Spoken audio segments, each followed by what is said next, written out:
Modern Warfare 2 is just a few days away. However, whether you're still playing Warzone 1, Rebirth Island, Fortune's Keep, I have the best loadouts for you guys to use in case you guys are not interested in that game until the new Warzone comes out. Whether you're here to learn something, kill time, or screenshot these classes, drop a like on the video for me and subscribe to the channel with those noties on. I'm going to try and give you guys my best loadouts for Modern Warfare, Cold War, and Vanguard. Make sure you guys stick tuned to the end so you guys can see all these loadouts. And yeah, man, without further ado, let's just hop right into it. All right, man, first up here, we're going to be starting it off with the Kilo and the Armaguerra. Now, you don't have to pair these things together. I'm just simply doing it to save time. On the Kilo, this is what I would use. I'd use the mono suppressor, the Syngard Arms 19 barrel, the VLK 3.0 optic, although the optic is always personal preference, and like I always say that, you guys can use whatever you want.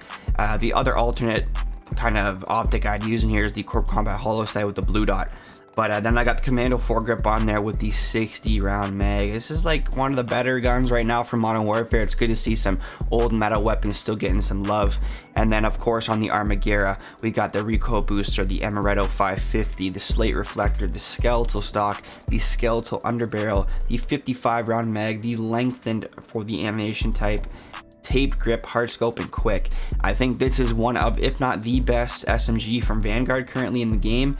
It's been like this for a little while now. It used to be between this, the Marco, and the Blix, and all three of those are good choices, but I feel like the Armaguerra might just be taking the cake at the moment. All right, man, in our next loadout, we got the XM4 and the Marco. Like I said, I'm just pairing them together like this, although this is probably one I would use actually like in a real match. I'm just pairing these guns together just to save time for you guys. So on the XM4 here, we got the agency suppressor, the task force barrel, the axial arms 3x scope, the field agent underbarrel, and the 60 round mag. Now this is definitely a strong contender to be the best gun in the game right now, AR wise at least, especially from Cold War. It's like this and the Vargo 52, pretty much the same setup on there. It's looking like these are the two best guns from Cold War at the moment, but I really just love using the XM4, man. And of course, like I said, I'm rocking it with the Marco here, and here's the class setup for that, man. The recoil booster, the Amaretto 342, slate reflector, the FR stock, the skeletal underbarrel, the 64 mag, lengthened, tape grip, momentum, and quick. All right, I'm going to cover these two next weapons from Vanguard that I don't think a lot of people talk about.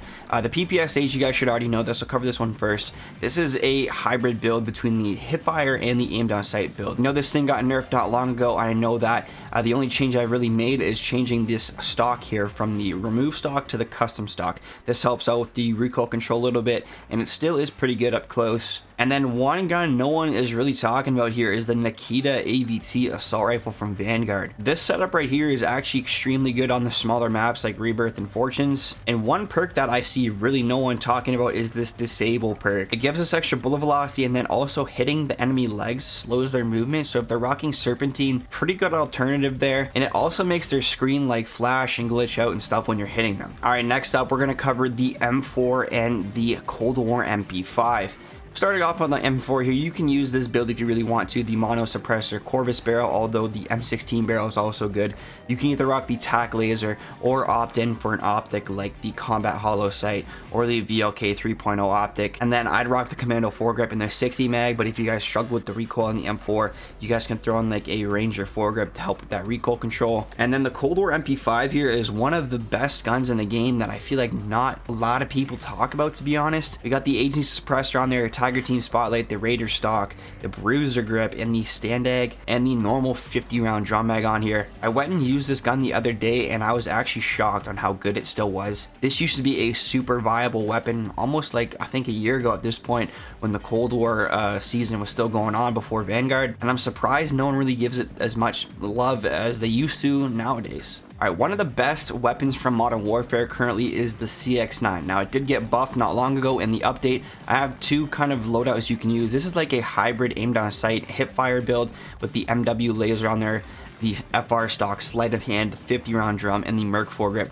This thing is so good. It does help out with the movement that the Modern Warfare SMGs and weapons in general kind of suffer from. If you want a kind of decent movement, kind of still good to aim down sight and hip fire build, I would rock this. If you guys aren't going to be hip firing, you just want a normal build, I'd probably take off the laser and throw on the CX38S barrel here, and then you could probably even lose the underbarrel here and throw on like the attack grip here for the aim down sight speed boost that it does give you, and here's how that would look. All right, man, and last but not least, I can't end this video off without covering the Grau. This was like the first meta weapon to really ever touch Warzone. This build right here is super good, even though that there's no optic on there. You guys can use one if you guys really want to, but I don't know, the Archangel barrel, the iron sights that it has is just so nice. Mono suppressor, tac laser, commando foregrip, and the 60 meg, all complementing this gun very well. And I think it would be a crying shame if I didn't add this into this video, seeing how, like, for me, Modern Warfare 2 releases tomorrow. This might be the last Warzone video for a little bit, I don't know. So yeah, I feel like I would be doing this gun an injustice by not putting this in this video. With that being said, man, I think that's going to end off the video here, man. If you guys enjoyed it today, I would encourage you guys to drop a like on the video, and of course subscribe to the channel with those noties on if you guys are brand new. We're super close to 30,000 subs. Modern Warfare 2 season literally right around the corner. Same with Warzone 2. I'm going to be covering both games, I'm pretty sure, on this channel. Class setups, camo guys, gameplays, you guys know how we do it over here, man. It's been excellent. I'll catch you guys in the next one, man. Peace out.